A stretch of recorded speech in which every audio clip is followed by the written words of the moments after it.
Good morning. I'm Ellie, and I'm here with Mr. Brown on GPNN, the official news of the Grand Park Lions. Today is Tuesday, January 24th, and it is a blue day. All right. It is a thankful Tuesday. We have a roll referral for Nathan Trong, Jason Sanchez, Abigail Woods, John Miller, Emily Perez, Natalie Martinez, Eric Gonzalez, Layla Alexander, and Akmar Rivera from Ms. Thompson. To my third period students who regularly demonstrate kindness and respect to all peers and adults they come in contact with. It truly makes a difference and goes a long way. Thank you. We have another roll referral for Ambrose Robles. I'm sorry if I mispronounced your name. From Miss Llanos. Thank you so much for offering to put away the class music books and clean and arrange the classroom to organize it. It's very much appreciated. Today's weather will be partly sunny with clouds at times. The high today is 51 degrees Fahrenheit. We have our January Kindness Spirit Week coming up. Our Spirit Week is January 23rd to 27th. Be prepared to show your acts of kindness. Tomorrow's act of kindness is to write a kind note and give it to someone you don't know. All right, so what's going on at the park? Of course, tomorrow we have girls basketball tryouts. Girls, make sure you have a physical and concussion training. How far did they get yesterday in science? Okay, somebody has their mic on for some reason. Okay, so see Coach Williams or Coach Smith if you have any questions. Wrestling also begins tomorrow. For anyone interested is welcome. Everyone thinking of joining the team should show up with a change of clothes, t-shirt, and shorts. Everyone participating must have a physical and concussion training turned in to Mr. Tyson. Practices end at 5 p.m. and you need to make sure you have a ride home. If you had any questions, ask Mr. Baker in room 41. And if you don't have a physical or concussion training on file, please do not stay after school. Make sure you have those things on file before you show up. Counting today, there are 4 days left in the second 9 weeks in first semester. Make sure you have all those assignments turned in and you have checked your grades in Student View so there are no surprises. Remember, students, all specialty program applications are due February 1st. I believe that's next Wednesday. And some programs probably already had earlier deadlines. If you are a 6th and 7th grade student wanting to join the math and science program, you have to make sure you put in an application if you are not in the program already. Clubs for tomorrow, we have the Sewing Club, Art Club, Pep Club, Chess Club, and Ladies of Distinction, Tri-M, K-Pop, Future Kings, and Omega U. Also tomorrow, we start the six-week STEMtastic engineering program. If you are a 6th grader in the program, you're meeting with Mr. Jason Brown, that's myself. If you are a 7th grader, you're meeting with Ms. Hayes. And 8th graders, you are meeting with Mr. Justin Brown. Room locations will be announced tomorrow during the announcements and after school. Attention all 8th grade students.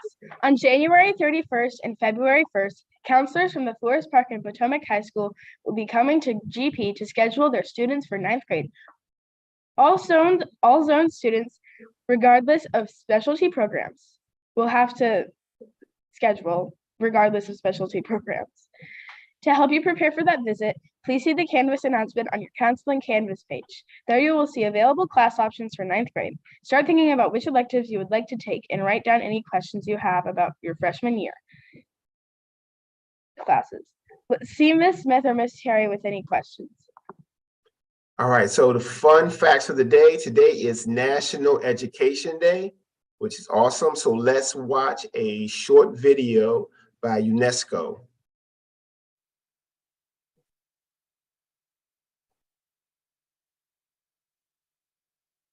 The futures of humanity and our living planet are at risk. We are at a turning point. Urgent action is needed to change course and transform the future. Everyone alive today has a tremendous obligation to future generations to ensure that their world is one of human rights, abundance, and not scarcity.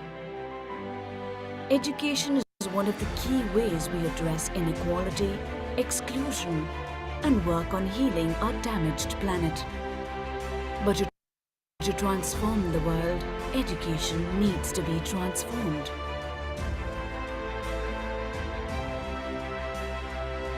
UNESCO launched its Futures of Education initiative to bring the world together to reimagine how education can shape the future. Despite the urgency of action and in conditions of great uncertainty, we have reason to be full of hope. Education can help us make a peaceful, just, and sustainable world. For this, we need to renew education by asking, what that we do now should be continued, what should be abandoned, and what needs to be invented afresh.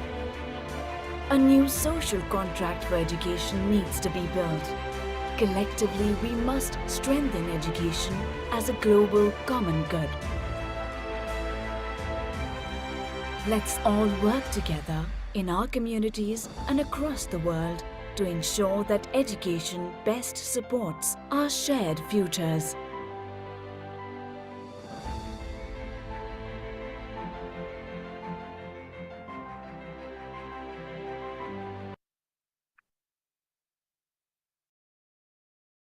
All right, so I see that Elena has joined us today. Good morning, Elena. Please tell us the thought of today. Today we're going to have a Thankful Tuesday. 8th grade students and teachers, stay tuned for a video on a specialty high school program. You're going to go back and listen and do really well. My name is Shauna Seiler, and I was a formal graduate of Prince William County School of Practical Nursing.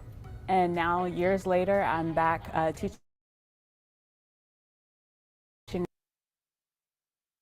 This program, I graduated as an LPN, and I was working on a medical oncology unit.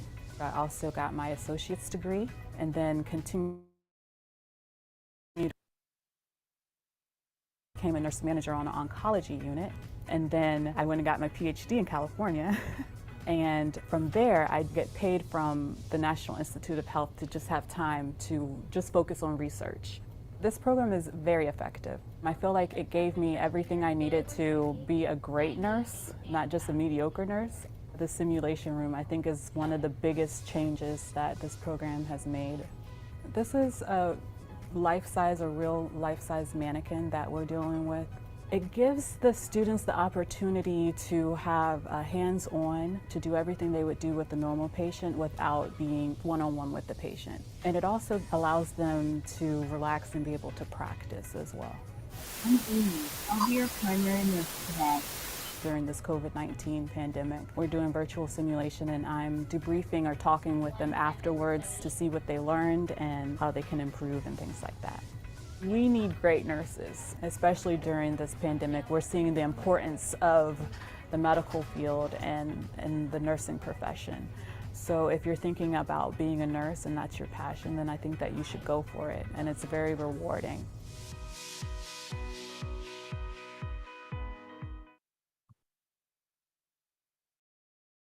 All right, everybody, have a